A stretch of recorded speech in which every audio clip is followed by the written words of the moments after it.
The joke spread throughout the capital. My husband, Marquis Yongning Lu Yan, pleaded at the Golden Throne Hall for hereditary noble title for his illegitimate son raised outside. He gambled the entire Marquis mansion and our legitimate son's future, all to seek such grand glory for a woman and child who couldn't be brought to light. I sat in the main seat of the Marquis mansion, my hand holding the teacup steady as a rock. My dowry maid, Granny Wang, trembled with rage. "Madam, the Marquis has gone mad. He is trampling your face and the Duke's mansion's honor into the ground." I smiled. The tea misted my eyes, but couldn't freeze the voice in my heart. "Cry, make a scene. That is what foolish women do. I've been married into the Marquis mansion for 10 years, bearing his children, managing his household affairs. It is time for it to end." I set down the teacup, my voice terrifyingly calm. "Granny Wang, prepare paper and brush. I need to write to my aunt in the palace and my father. Also, summon accountant Liu from the treasury and have him bring all the ledgers. We'll calculate everything item by item. My dowry as Shi Yunlan, the businesses I've managed over the years, the gifts from the palace, and my maiden family. All of it should go home. Lu Yan, since you don't want face, don't blame me for stripping you bare inside and out." That earth-shattering news swept through the entire Yongning Marquis mansion like a cold wind blowing through a hall. At the Golden Throne Hall, my husband, Marquis Yongning Lu Yan, submitted a memorial.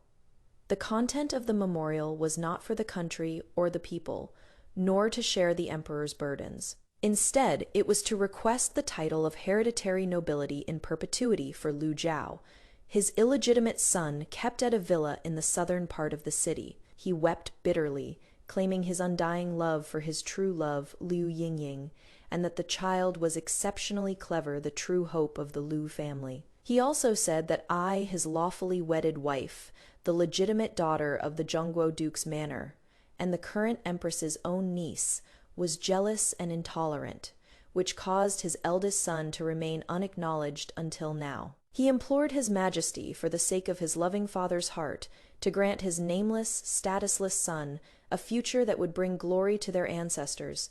The entire court fell into dead silence. Then came barely suppressed whispers and undisguised mocking glances. When the news reached the Marquise's manor, I was reviewing next month's household expenses. Madame Nanny Wang stumbled in frantically, her face drained of all color. I looked up at her, speak. My voice was soft, yet it instantly stopped Nanny Wang's sobbing. She repeated what she had heard, word for word. With each word, the temperature in my heart dropped another degree, until finally my entire heart had frozen into 10,000-year-old black ice. Hereditary nobility in perpetuity. What audacity, hereditary nobility in perpetuity. In the 100 years since the Great Zhou's founding, only a handful of founding heroes had ever been granted such an honor. What gave the Lu family the right? Just because of that Liu Yingying, a weak and spineless woman from a brothel? Or because of that illegitimate son who only knows how to hide behind his mother when he sees people? With mediocre talent. Absurd, ridiculous.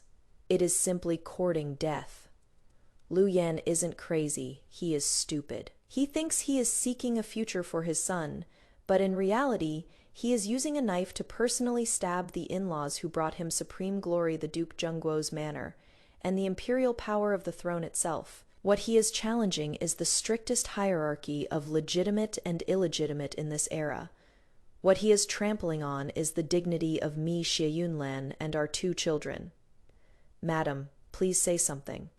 I'll take some men to search for her in the south of the city right away. Nanny Wang stomped her feet anxiously. I slowly shook my head. No need. Tearing her apart won't undo the Marquise's stupidity. It will only make our Marquis manor a laughingstock. But then again, isn't the real joke already here? I curled my lips in self-mockery. I waved my hand to dismiss her and sat alone in the flower hall.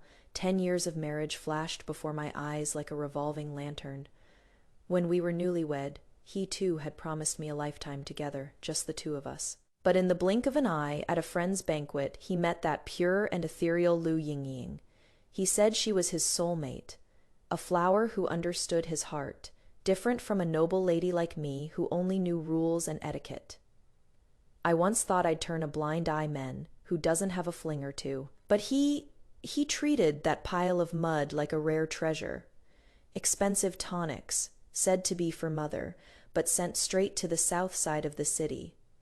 Precious fabrics, said to be for making our daughters' clothes, appeared on Liu Yingning the very next day. From the household funds I managed, he withdrew money again and again under the guise of investments and bribes, the amounts growing larger each time. When I reminded him, he just said, "Yunlan, you manage the household finances. Be generous, but also frugal." Even my mother-in-law, the old madam, was sweet-talked into believing Liu Yingning was virtuous, often nagging in my ear, "Yingning is frail, and she bore a son for the Lu family. As the legitimate wife, you should have the grace to accommodate others." The most disgusting time was when he actually wanted to send my 7-year-old legitimate son to the south side of the city to be a study companion for his 9-year-old bastard, prettied up as building brotherly bonds. I flipped the table on the spot. That time he stormed out and didn't return to the manor for half a month.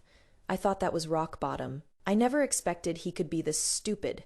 He wasn't just favoring his concubine over his wife. He was digging his own grave. Fine by me, since he handed me the knife himself. There is no reason I shouldn't oblige him. I stood up, 10 years of suppression and forbearance, in this moment transformed into the coldest resolve. This tumor of a marriage, it is time to completely cut it out. I didn't cry, didn't make a scene, didn't even send anyone to intercept Lu Yan on his way back to the manor. That would be meaningless. What I want isn't his repentance, but his destruction. Nanny Wang. I spoke, my voice betraying not a ripple of emotion. This old servant is here. Prepare wolf hair brushes, Huizhou tribute ink, and Chengshan Tang paper. Yes. Moments later, in the study, the fragrance of ink filled the air. I picked up the brush, fully loaded with ink. The first letter was to my father, the Duke of Zhengguo Shi Yuan. In the letter, I didn't mention a single word of grievance, only stated 3 matters in the most objective, most composed tone. First, Marquis Yongning Lu Yan today, in court, petitioned for his illegitimate son Lu Zhao to be granted hereditary noble status. Second, a detailed account of my 10 years married into the Marquis manor, showing that the income generated from my dowry, shops, and estates under my management has far exceeded the dowry itself, with clear records. Third, I ask father to seek justice for his daughter. Your daughter asks for nothing else, only to sever all ties with Lu Yan completely and forever. The signature was, "Your unfilial daughter, Yunlin Kowtows." The second letter was to my paternal aunt, the current empress of Great Zhou. This letter I wrote even shorter and more direct. Greetings to aunt, may you be blessed. Lu Yan's actions are not merely a humiliation to me, Shi Yunlan alone, but a humiliation to the entire Xia family and a disgrace to the imperial dignity. Niece, please grant your aunt's permission to divorce. The letter was finished and sealed with wax. Nanny Wang, send the 2 most capable people in the manor. Take the back roads. Don't stop for a moment. 1 letter goes to the Duke's manor. The other goes into the palace, to be handed to Chief Steward Zhang beside Her Majesty, the Empress. Remember, be quick and be discreet. Yes, madam, this old servant understands. In Nanny Wang's eyes, the flames of revenge finally ignited. She knew that madam was really going to flip the table this time. After sending off the messengers, I then summoned the second person, Steward Liu. Steward Liu, the accountant, was an old retainer I brought from my maiden home. His abacus skills were extraordinary, and he was utterly loyal to me, madam. He bowed in greeting, his expression solemn. He had obviously heard the rumors outside as well. Steward Liu, you've worked hard all these years. Serving madam is this old servant's duty. Starting from tonight, you don't need to do anything else. I looked at him and said, word by word, organize all the account books under my name that you hold, the dowry lists, the records of imperial rewards, and the ledgers of my private assets over the years. Every single entry must be clear. Every single cent must have documentation. I want everyone to know exactly who has been holding up this Yongning Marquis manor. Steward Liu's back instantly straightened. In his cloudy old eyes, a light called vindication burst forth. Rest assured, madam, for 10 years. This is the day this old servant has been waiting for. Never mind 10 years, even 20 years of accounts. This old servant can calculate them clearly for you, plain as day. As he spoke from the bundle he carried with him, he actually pulled out a thick general ledger. Madam, this is the latest general ledger. This old servant updates it every day. Whenever you give the order, we can settle accounts at any time. I looked at him and smiled. See, this is my people, always prepared for a rainy day, always knowing what their master is thinking. Good. Then let's begin tonight. The lights in this Marquis manor shall not be extinguished. The moment my words fell, a commotion came from outside. It was Lu Yan returning. He seemed to have had some wine, his steps unsteady, yet his face carried a strange excitement. Madam, he strode in with large steps. Have you heard this Marquis has petitioned for a title for Zhaor today? He acted as if he was showing off some rare and great achievement. I watched him quietly, as if watching a clown. Lu Yan's face was flushed from the wine, his eyes flickering with an almost manic gleam. He thought he had done something earth-shattering, something grand enough to let his frail, helpless mistress and illegitimate child finally hold their heads high and bring glory to the family name.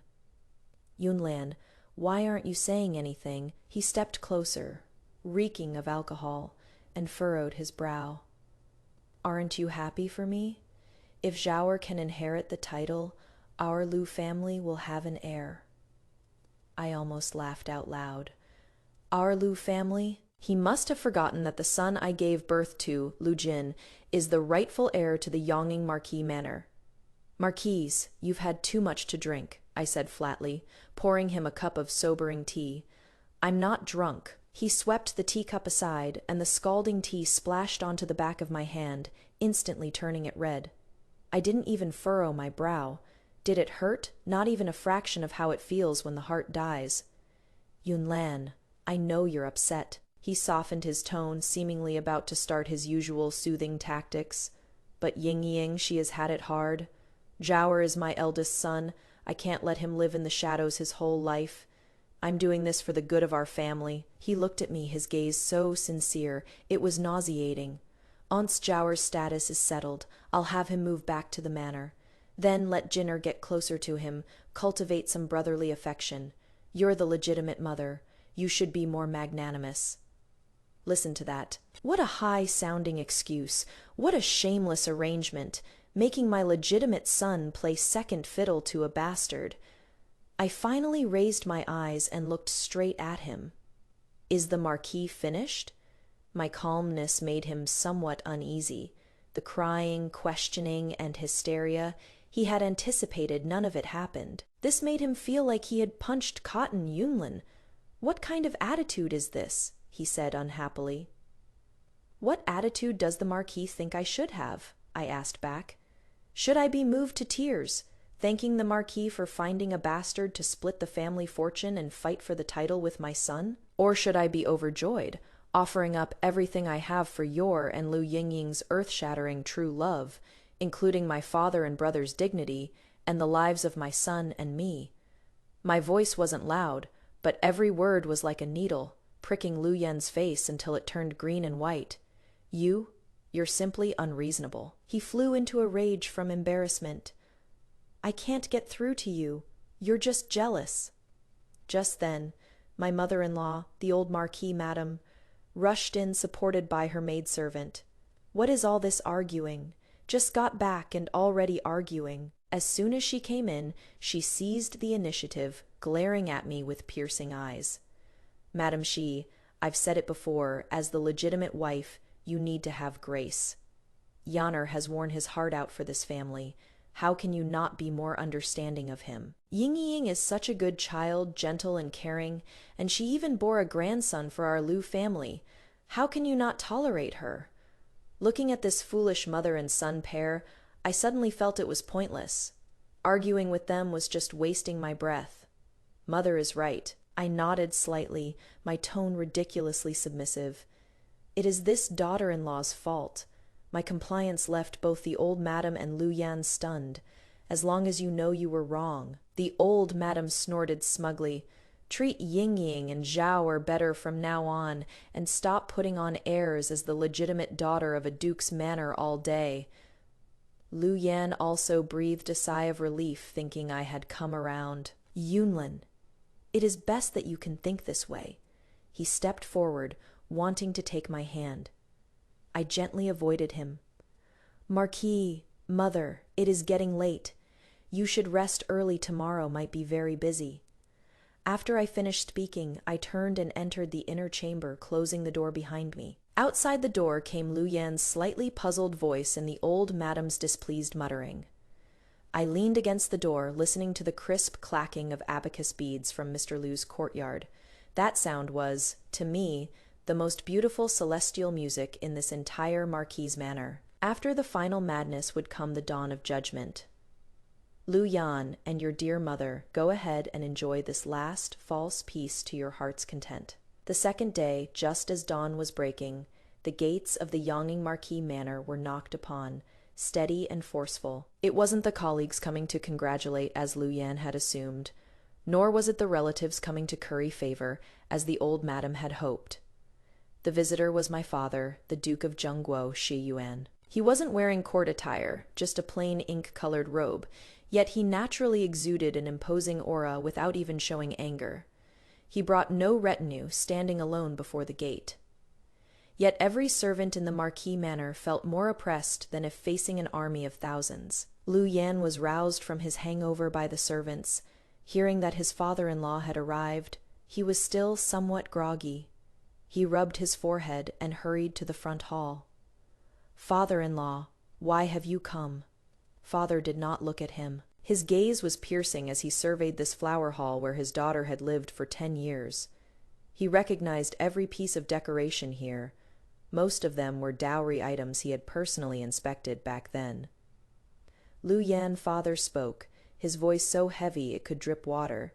Do you know your crime? Just 4 simple words, yet they pressed down like Mount Tai, instantly sobering Lu Yan halfway. Father-in-law, what do you mean by this? Lu Yan forced himself to remain calm. This son-in-law does not know what crime I have committed. You don't know? Father let out a cold laugh and slowly turned around. Those eyes that had witnessed mountains of corpses and seas of blood on the battlefield were now filled with icy disappointment.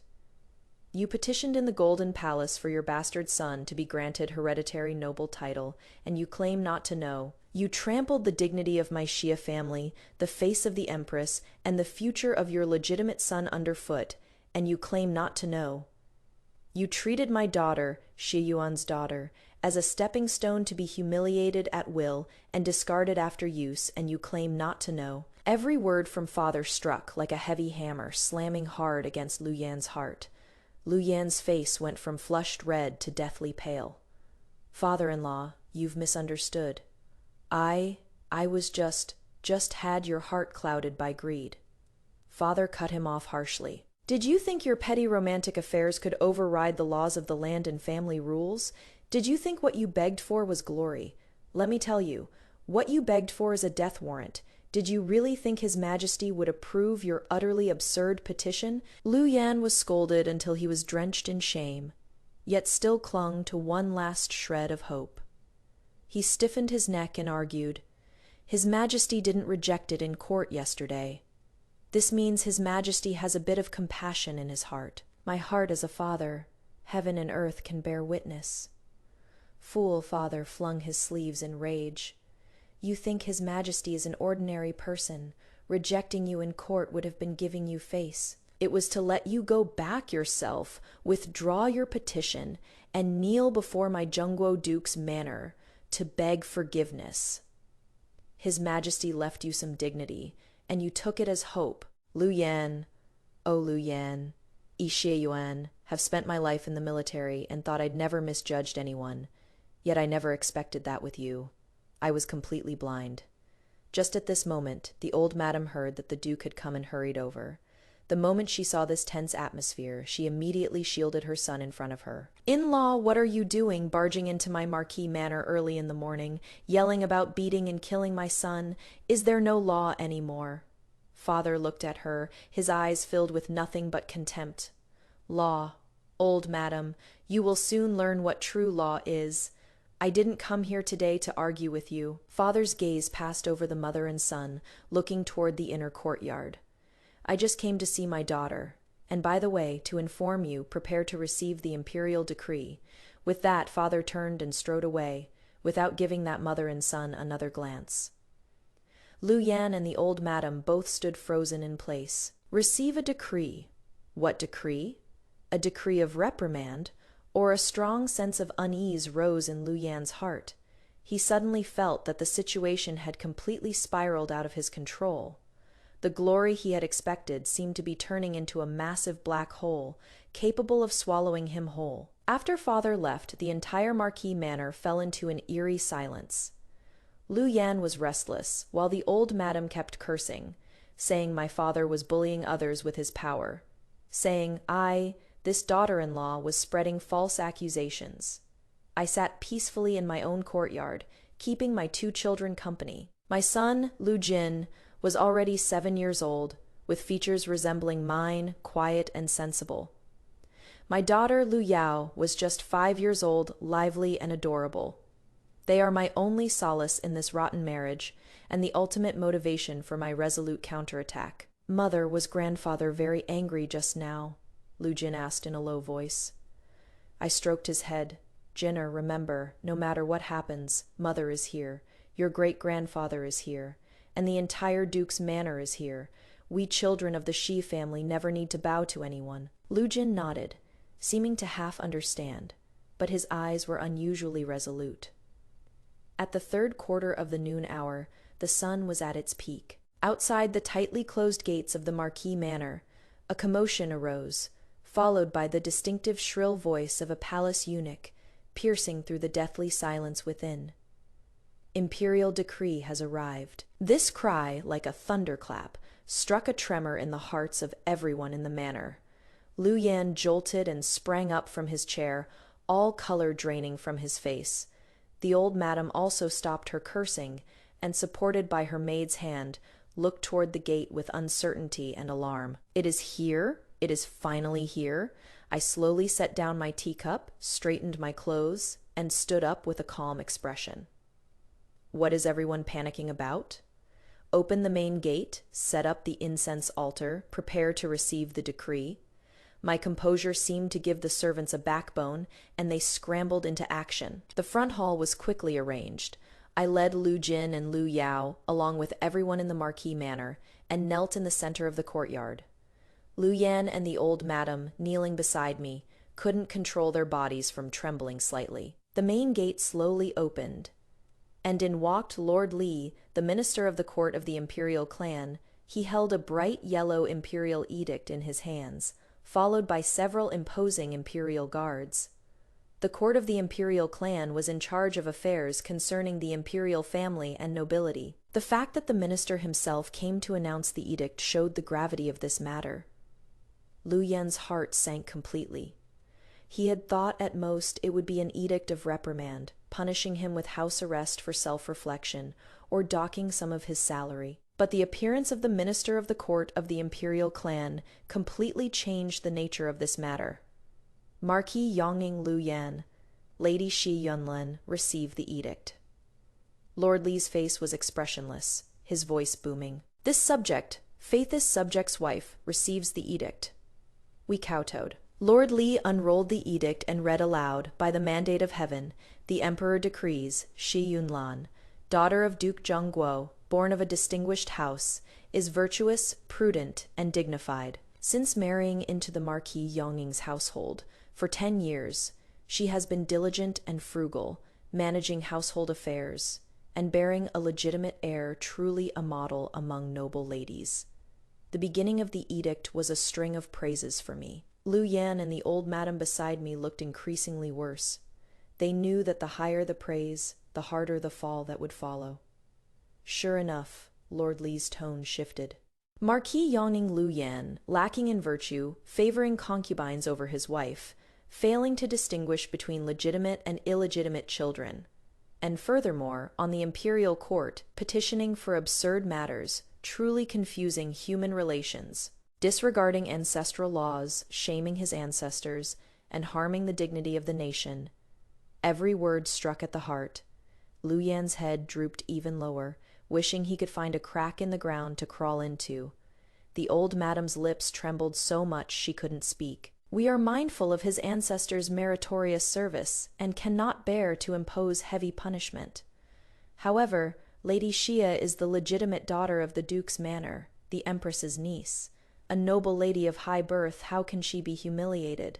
So, we cannot bear to let loyal subjects feel disheartened, cannot bear to let the imperial clan be shamed. Hereby decreed. Eunuch Li paused deliberately here, his gaze sharp as a blade, sweeping over Lu Yan. Granted, Lady Shi Yunlin and Marquis Yongning Lu Yan are to divorce by mutual agreement, so it is decreed. Boom, the words divorce by mutual agreement crashed down like a mountain. Lu Yan jerked his head up, his face filled with disbelief. The old madam let out an ah, and collapsed to the ground, divorce by mutual agreement. Not a reprimand, not a punishment, but divorce by mutual agreement. And it was personally decreed and granted by the emperor, an imperially sanctioned divorce. This was unheard of in the great Zhou dynasty. This was more disgraceful for a noble family than a letter of repudiation, even more than a full house execution. This means that the imperial family and the entire noble system behind them all stand on my side, Shi Yunlin's side. The Yongning Marquis manor has been thoroughly and publicly abandoned. No, impossible. Lu Yan murmured to himself, looking utterly lost. But at this moment, I kowtowed in gratitude, my voice clear and bright. This humble subject's wife, Shi Yunlin, kowtows in gratitude for His Majesty's boundless grace. Long live the Emperor! Long live, long live! My voice pulled Lu Yan back to reality from his shock. Before he could speak, Lord Li's cold voice rang out again, like a final blow to him. His Majesty has another verbal decree. All of the Xia family's dowry within the Yongning Marquis manor, as well as all income generated from the dowry over 10 years, shall be taken away by Lady Xi. No one may obstruct or conceal it under any pretext. Any violators shall be prosecuted for encroaching upon imperial relatives' private property, and shall be severely punished without mercy. Lu Yan, did you hear that clearly? The last trace of color drained from Lu Yan's face. He understood. The emperor not only wanted to humiliate him completely, he also wanted to pull the rug out from under him, leaving him with nothing. Lord Li, the minister of the court of imperial clan affairs, was famously impartial and incorruptible. He adjusted his official cap, glanced at the ashen-faced Lu Yan, then looked at the old madam throwing a tantrum nearby. Silence. The imperial guards behind him stepped forward, the cold scabbard tapping lightly on the ground, and the entire flower hall fell instantly silent. Only then did Lord Li turn to me, his attitude softening considerably. Thank Princess. He corrected himself. By His Majesty's decree, the princess may take her dowry and all income generated from it. This official is here to serve as a witness for you, to prevent any scoundrels from obstructing. Much obliged, Lord Li. I nodded slightly, then turned to Steward Liu behind me. Steward Liu, bring up all the account books. Yes, Princess. Steward Liu straightened his back, his voice loud and clear. Behind him, 2 sturdy maidservants carried up a massive camphor wood chest and set it down in the center of the main hall with a loud thud. When the lid was opened, inside were not gold or silver, but account books stacked neatly one by one, blue covers, white labels, all clearly visible at a glance. What is this? The old madam stopped her wailing and asked in shock. Lu Yan also stared fixedly at that chest, an ominous premonition gripping his throat. Mother Marquis, I smiled, but there was not a trace of warmth in that smile. These are the riches I brought you in my 10 years married into the Marquis's household. I walked leisurely to the chest and took out the topmost book. Lord Li, everyone, please listen carefully. This is the master inventory of my dowry from back then.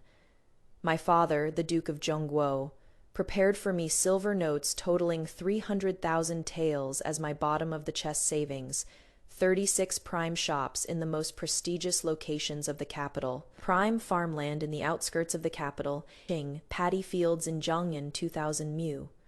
In addition, antiques and jade, jewelry and accessories, precious furs, fabrics for all seasons, totaling 128 chests. With each line I read, Lu Yan's face grew a shade paler. He knew about these things, but they had never been so clearly read out in public before. These are dowry items brought to our Marquis manor, the old madam shrieked. The old madam is mistaken. Official Ellie spoke coldly. According to the laws of Great Zhou, a woman's dowry is her private property. The husband's family only has the right to manage it on her behalf, not the right to dispose of it. Upon divorce, it naturally must all be returned. I ignored her and picked up the second ledger. This is the complete business ledger for the 36 shops from my dowry over the past 10 years. I entrusted the manager of my Shia family's trading company to handle them with a 30% profit share arrangement. Over 10 years after deducting all costs, the 36 shops have brought me a net profit totaling 785,420 taels of silver. Whoosh! The watching servants let out a collective gasp. This figure was enough to make 90% of the noble families in the capital fall far behind. Lu Yan's body began to sway. He had always believed that the Marquis Manor's wealth was earned by him. He had never imagined that the family fortune he was so proud of largely came from what he looked down upon the most, his wife's dowry. This is impossible. You're falsifying the accounts, he roared hoarsely. Marquise, please calm yourself. I smiled faintly and picked up the third ledger. This is the 10-year production ledger for the farmsteads. All yields after deducting the daily expenses for the Marquis Manor. The rest were all sold off. The net profit over 10 years totals 152,000 taels. Furthermore, I looked toward the minister of the court of imperial clan. I have records of all the gifts bestowed by my aunt the Empress and His Majesty over the 10 years when I entered the palace to pay respects. For instance, when I gave birth to the legitimate son, His Majesty bestowed 10 hue of Eastern Sea pearls and a pair of Southern Sea warm jade. Every year on the Empress's birthday, she bestowed 100 bolts of shoe brocade and 2 sets of palace-crafted gold ornaments and hairpieces. These, added together, are valued at over 200,000 taels. Lord Li, all these items have records in the Imperial Household Department that can be verified. Lord Li nodded. What the princess says is correct. Imperial bestowals must not be seized by others. My voice echoed through the flower hall, clear and cold. The principal of the dowry is 300,000 taels, and the income generated from the dowry total 935,420 taels. The imperial bestowals are valued at 200,000 taels. In total, 1,435,420 taels of silver. This doesn't even count the antiques, calligraphy, paintings, jewelry, and jade pieces that are beyond valuation. I looked at Lu Yan, whose face had gone deathly pale, and asked softly, Marquis, I have been married to you for 10 years. From the public funds under the names of investments, bribes, aiding friends, and so on, you withdrew a total of 420,000 taels. Where all this money went, you and I both know perfectly well. All of this is mine. Now, do you still think this Marquis Manor belongs to your Lu family? Lu Yan collapsed into the chair with a thud. He was finished. The Yongning Marquis Manor he was so proud of was nothing but an empty shell built upon my dowry. Now I would personally hollow out everything inside it. The reckoning was over. The entire flower hall was so quiet you could hear a pin drop. Lu Yan sat slumped in the armchair like a soulless clay statue, his eyes vacant. The old madam finally understood the severity of the situation, her mouth agapey, yet unable to utter a single word. The wealthy Marquis Manor she was so proud of had all belonged to her daughter-in-law, Lord Li. I turned to the minister of the court of the imperial clan. The accounts are now clear. May we begin? Lord Li waved his hand. Acting on imperial orders, whoever dares obstruct will be dealt with for defying the decree. The moment his words fell, Nanny Wang from my dowry entourage entered with a large group of sturdy servants I had summoned from the Duke's manor, marching in grandly. These people were well trained and moved swiftly. Holding the inventories copied by Steward Liu, they split up to carry out their tasks. Chests of banknotes and silver were carried out from the treasury one after another. Those precious pieces of furniture from my dowry, the red sandalwood tables and the huangwali beds, were carefully wrapped and loaded onto large carts. Those rare antiques and jade pieces on the curio shelf were taken down one by one and placed into specially made wooden boxes. In the wardrobe room, those piles upon piles of silks and satins that Lu Yan and his mother thought would never run out were also rolled up bolt by bolt and carried out. The servants of the Marquis manor huddled in corners, not daring to even breathe loudly. They watched helplessly as this mansion where they had lived for years was rapidly hollowed out at a visible speed. The once magnificent halls became empty and bare. The once dazzling storerooms were left with only some worthless odds and ends. Lu Yan's mother, my mother-in-law, finally couldn't withstand this tremendous blow. When she saw her favorite pure gold guanyin statue, inlaid with rubies, the one for blessing children, being carefully carried away by two servant women, she let out a shrill scream. "Mine, that is mine." She rushed forward, trying to snatch it back. Nanny Wang stepped forward and blocked her. "Old madam, please have some dignity." Nanny Wang's voice was cold as ice. "This guanyin statue was bestowed by the Empress when my madam gave birth to the young Marquis. It is written clearly on the inventory. It is the private property of Princess Consort Xie. You wretched slave! How dare you rebel?" The old madam furiously tried to hit Nanny Wang. "Stop!" A weak, hoarse shout came from Lu Yan. He finally snapped out of his paralyzed state, staggering to his feet. "Mother, stop making a scene." His voice carried endless despair and regret. "Making a scene, me making a scene." The old madam pointed at the empty surroundings, crying out, "Son, look at our home. It has been emptied out by this vicious woman." Lu Yan's gaze finally fell upon me. That look was extremely complicated. There was shock, confusion, regret, and even a hint of pleading Yunlan. He spoke hoarsely. "Must you be so ruthless?" I looked at him and suddenly found it somewhat laughable ruthless. "Lu Yan, when you stood in the Golden Hall and trampled my dignity and our children's dignity underfoot for the sake of a bastard from your mistress, why didn't you ask yourself if you were being too ruthless? When you said you wanted my legitimate son to be a study companion for your illegitimate child, why didn't you ask yourself if you were being too ruthless? Now I'm merely taking back what belongs to me, and you have the nerve to question me." I walked up to him, step by step. "Let me tell you, Lu Yan, this isn't ruthlessness. This is reckoning. This is the price you pay for your own stupidity." I didn't look at him anymore. I turned and walked toward my children. Lu Jin and Lu Yao had already been changed into new clothes by the nanny, standing quietly to the side. I took each of them by the hand. "We're going home." With my children escorted by officials from the court of the imperial clan and imperial guards, I walked out of this place where I had lived for 10 years. Outside the gate, a long procession of carriages stretched from the Marquis Manor's entrance all the way to the end of the street. Dozens of large carts, fully loaded with gold, silver, treasures, furniture, and wares. Each cart was adorned with the flag of the Duke of Zhengguo's manor.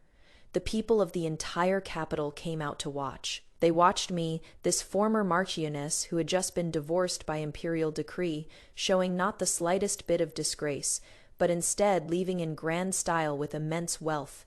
They watched the wide-open gates of Yongning Marquis Manor, now completely empty inside. Everyone understood. Yongning Marquis Manor was finished. From this day forward, it would be completely removed from the ranks of the capital's top nobility, reduced to a joke with nothing but an empty shell. I held my daughter, led my son by the hand, and boarded the most magnificent carriage bearing the Duke's manor emblem. The carriage curtain fell, blocking out Lu Yan's gaze behind me, filled with regret and remorse, as if he had plunged into an icy abyss. Farewell, Yongning Marquis Manor. Farewell, Lu Yan. My new life as Shi Yunlin officially begins from this moment. The carriage slowly set off, its wheels rolling over the bluestone road, making a steady and pleasant sound. That sound was like a triumphant melody played just for me. I didn't look back. Not even once. I had no attachment whatsoever to that Marquis manor that had become nothing but an empty shell. Lu Jin and Lu Yao leaned against me, one on each side. Yaoer was still young, just curiously watching the long procession of carriages outside the window. Jinner, however, was very quiet. He held my hand tightly, his palm warm and steady. Mother. He looked up at me. From now on, will we all live at grandfather's house? Yes. I smiled and nodded. Does Jinner like that? Yes. He nodded vigorously, his eyes sparkling. I like grandfather, and I like uncle too. Warmth filled my heart. These 10 years, though I lived in the Marquis manor, I often brought them back to the GU family to visit. Father and my brother treated these 2 children as their own, showering them with love for them. Going home meant returning to a harbor that was truly warm and caring. The carriage passed through most of the capital and finally stopped in front of the magnificent Zhengguo Duke's manor. The manor gates were wide open. My father, Shi Yuan, and my brother Cavalry General Shi Yunzhao had long been waiting at the entrance. Holding my children's hands, I stepped down from the carriage. Father, brother, I curtsied in greeting. It is good. You're back. It is good. You're back. Father stepped forward and personally helped me up. He looked at me, his eyes full of heartache. Yet he didn't say a single word of reproach. Elder brother Shi Yunzhao walked over, ruffled Jinner's head, and picked up Yaoer in one swoop. Yaoer, do you miss your uncle? Yes. Yaoer hugged his neck, smiling like a flower. Come, let's go home. Father waved his hand, his voice booming. Our whole family, under the watchful eyes of all the servants, walked into this mansion that represented the highest noble power in Great Zhou. This is my true home, I Xie Yunlin. That evening, Father had a long talk with me in his study. Yunlin, you did very well today. Father's tone was full of approval, swift and decisive, leaving no loose ends. This is how a daughter of the Xia family should be. Your daughter has brought shame upon father and the family, I said softly. Nonsense. Father's brows shot up. The one who should be ashamed is that fool Lu Yan. A daughter of the Shi family is only to be envied, never to be humiliated. He looked at me, his gaze growing profound. What are your plans from now on? I raised my head to meet Father's gaze. Father, your daughter no longer wishes to depend on anyone. Your daughter has money in hand. You an elder brother behind me, an aunt in the palace. Your daughter wants to do something of her own.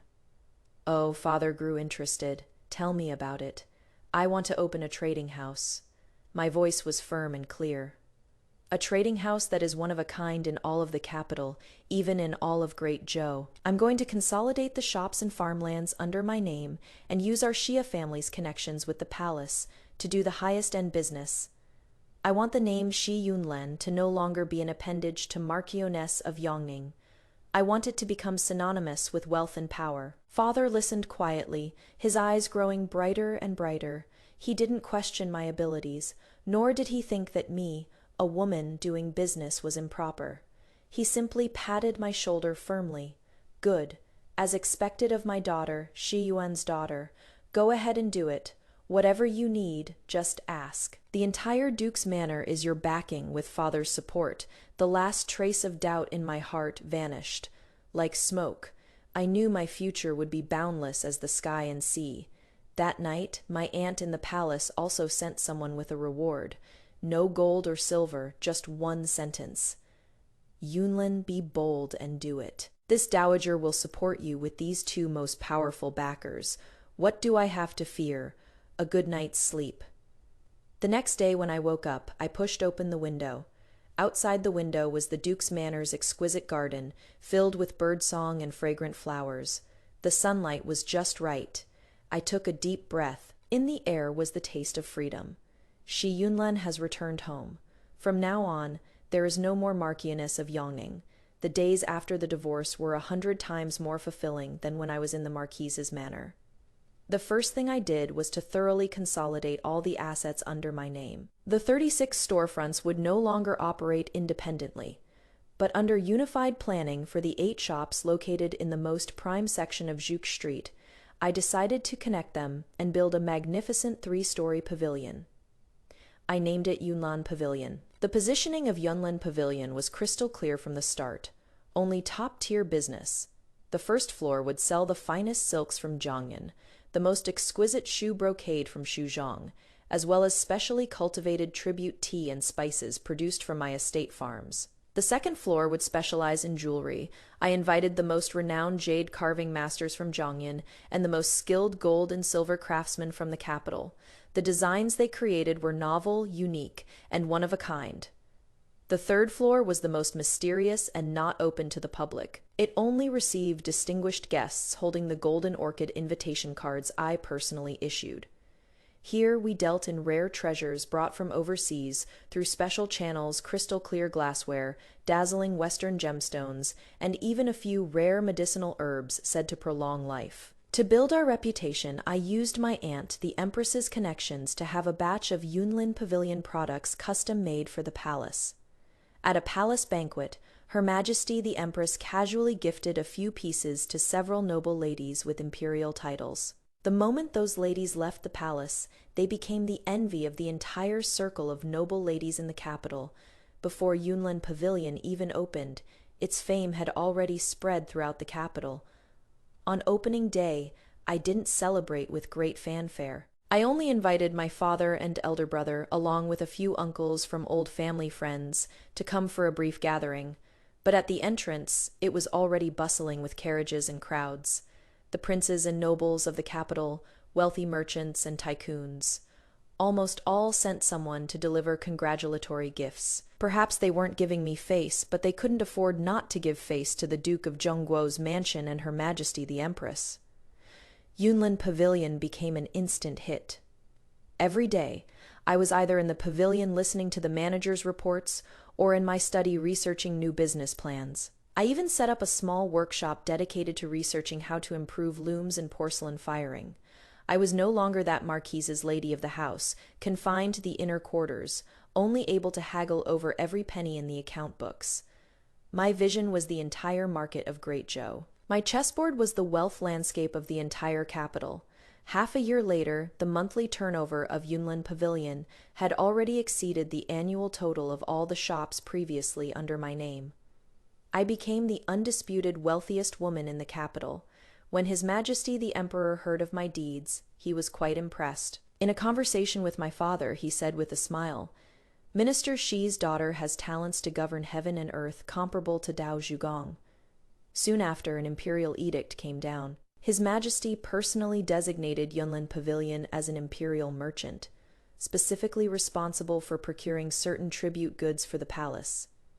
This imperial edict was like giving me an official protective talisman. My status also rose accordingly. People no longer called me the former Madam of Yongning Marquis, nor simply the eldest miss of the Shi family. They called me Princess Yunlin, or more directly, Boss Shi. It was a title filled with awe and respect. I often held elegant gatherings, inviting noble ladies of the capital to the 3rd floor of Yunlin Pavilion to enjoy tea and admire treasures. I taught them how to appraise jewelry, how to manage properties, and how to live a more valuable life. I became the idol of all the noble ladies in the capital. They envied my wealth, but envied my freedom and ease even more. They came to understand a truth. A woman's value never depends on a man. When you're strong enough on your own, you are your own support.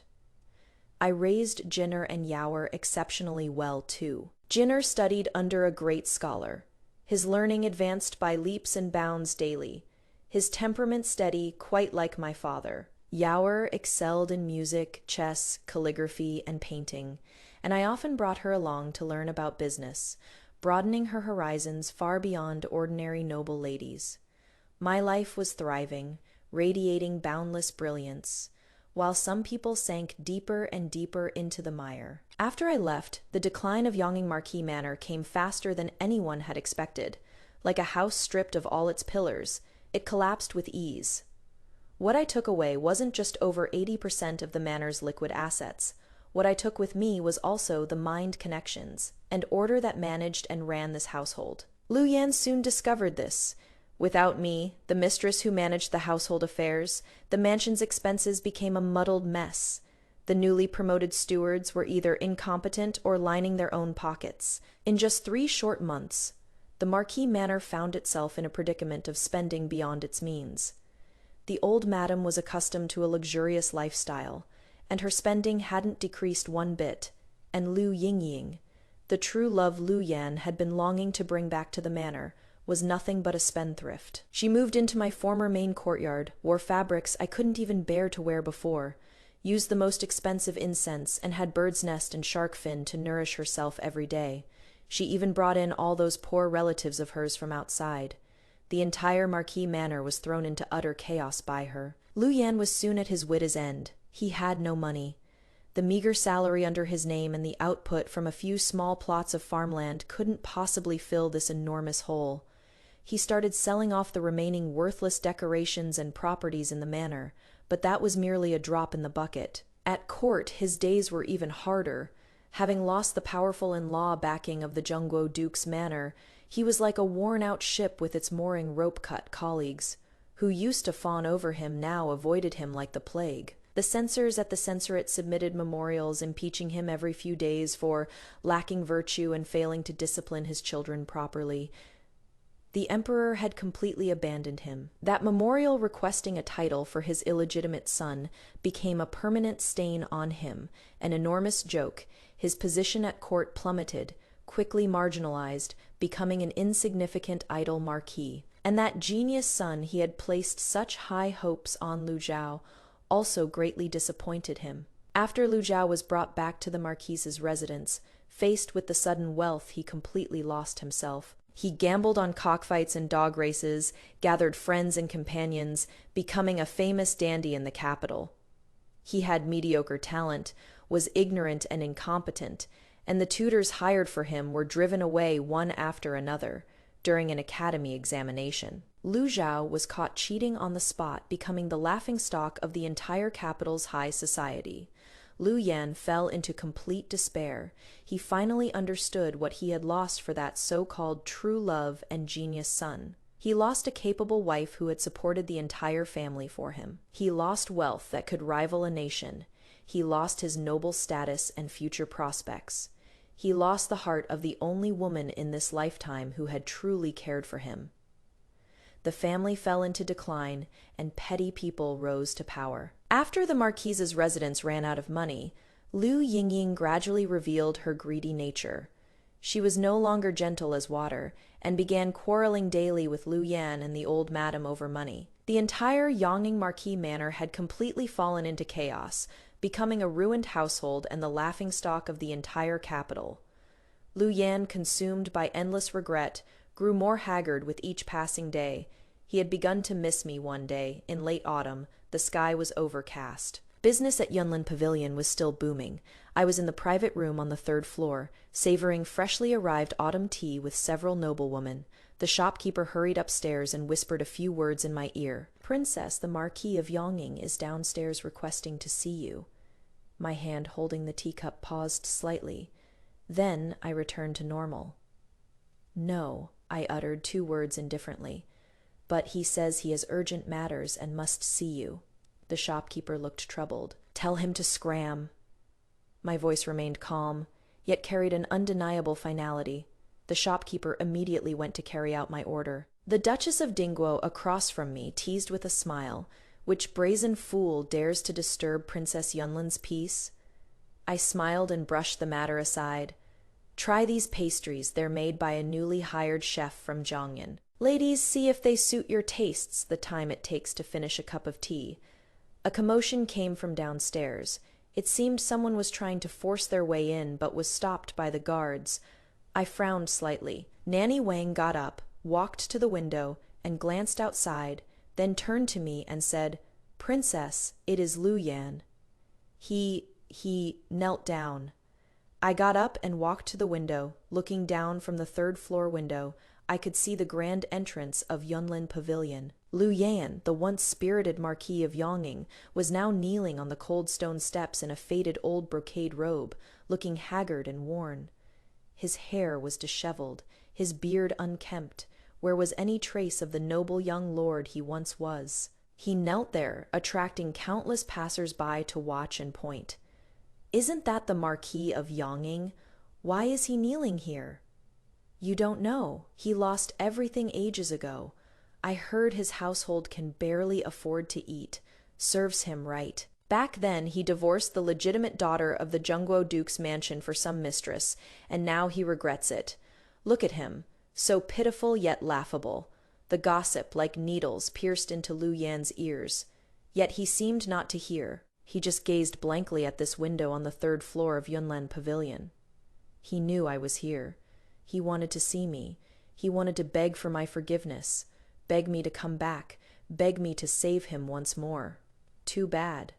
I'm not a savior, especially not for someone who pushed me away with his own hands. I watched him quietly for a while, then turned around and drew the curtains, shutting out that humble and regretful gaze. "Nanny Wang, this old servant is here. Send someone to tell him. I, Shi Yunlan, never walk back the way I came, nor do I ever look at the garbage I've thrown away. Make him leave. Don't let him dirty the ground in front of my Yunlin Pavilion." "Yes." Nanny Wang went downstairs. I sat back down at the tea table, picked up the cup of tea that had already gone slightly cold, and drank it all in one gulp.